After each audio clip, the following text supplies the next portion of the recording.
Shah news में आपका इस्तकबाल है। ताज़ा तरीन खबरों के लिए देखते रहिए शाह न्यूज। నా కుర్చీ వచ్చింది ముఖ్యమంత్రి కుర్చీ ఈడ నేను ఓడిపోతే నా కుర్చీ పోతది నన్ను ఓడగొడితే మీకు ఏమీ కాదు నన్ను గెలిపియాలి నా గౌరవం కాపాడాలి ఈడ నా గౌరవం ఉంచాలి అని మొత్తం మొత్తుకుంటున్నాను అంటే ఎప్పుడు కలవకుర్తికి వెళ్ళి వచ్చాయి 3 సార్లు ఎమ్మెల్యే చేసి ముఖ్యమంత్రి కూడా చేసి అంటే ఇక్కడ మనం ఏమి మనం గెలవకూడదు మనం ప్రజలకు పని చేయకూడదా రేవంత్ రెడ్డి గారు గతంలో ఏమైనా పని చేసిండా జిల్లాకు ఎప్పుడైనా ప్రాజెక్టుల కోసం పోరాటం చేసిండా నీళ్ళ కోసం ఉద్యమాలు చేసిండా సాగునీరు తీసుకొచ్చిండా కొన్ని కరెంటు ఉద్యమాలు చేసిండా ఏ అభివృద్ధి కోసమైనా పోరాటం చేసిండా ఆయనకు ఓటు ఎందుకు మొన్ననే ముఖ్యమంత్రి అయితే అంటే ఓటేసి ముట్లా ఇప్పుడు పార్లమెంట్ ఓటు నేను కాదాలే బాబు నువ్వు 6 గ్యారెంటీలు ఇస్తా అన్నావు 6 గ్యారెంటీలు ఇస్తాను ఇప్పుడేం చెప్తున్నాడు 17 సీట్లు పార్లమెంట్ గెలిపియాలంట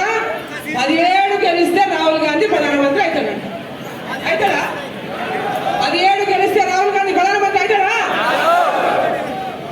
ఇక 17 గెలుస్తారా అసలు ప్రధానమంత్రి అయితే నీ ఫోటో ఏదైనా పెట్టిందా వాళ్ళు పెద్ద హోర్డింగ్స్ పెట్టుకున్నారు ఆ హోర్డింగ్లలో రాహుల్ గాంధీ ఫోటో ఉందా వెళ్ళి పెట్టుకున్నారు local MLA photo candidate photo ముఖ్యమంత్రి ఫోటో రాహుల్ గాంధీ ఫోటోనే లేదు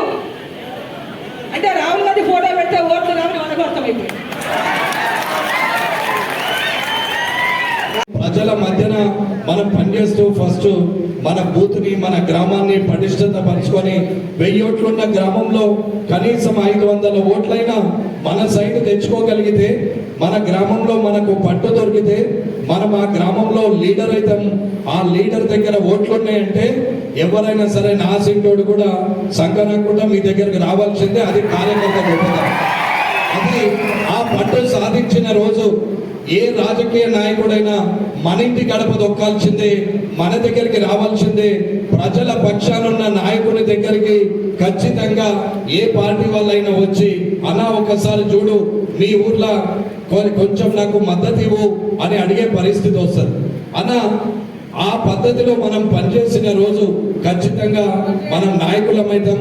మనమే రేపు పొద్దున ఊర్లో సర్పంచులమైతాం ఎంపీడీసీలమైతాం జడ్పీడీసీలమైతాం సొసైటీ డైరెక్టర్లు అవుతాం సొసైటీ చైర్మన్లు అవుతాం అలాగే పాలకేంద్ర అధ్యక్షులమైతాం అలాగే ప్రతి దానికి కూడా ఒక గుర్తింపు ఉంటుంది కాబట్టి ప్రజల్లో మనము గెలిచినప్పుడు మండల ప్రజా పరిషత్లు జడ్పీటీసీలు జిల్లా పరిషత్లు కూడా వస్తాయి అన్న గ్రామంలో సర్పంచ్ గెలిచినప్పుడు మీకు ఆ పట్టు సాధించినప్పుడు మీ ఊర్లో మీకు ఓట్లు అధిక శాతం మీకు పడ్డప్పుడు ఎవరు గెలుస్తారన్నప్పుడు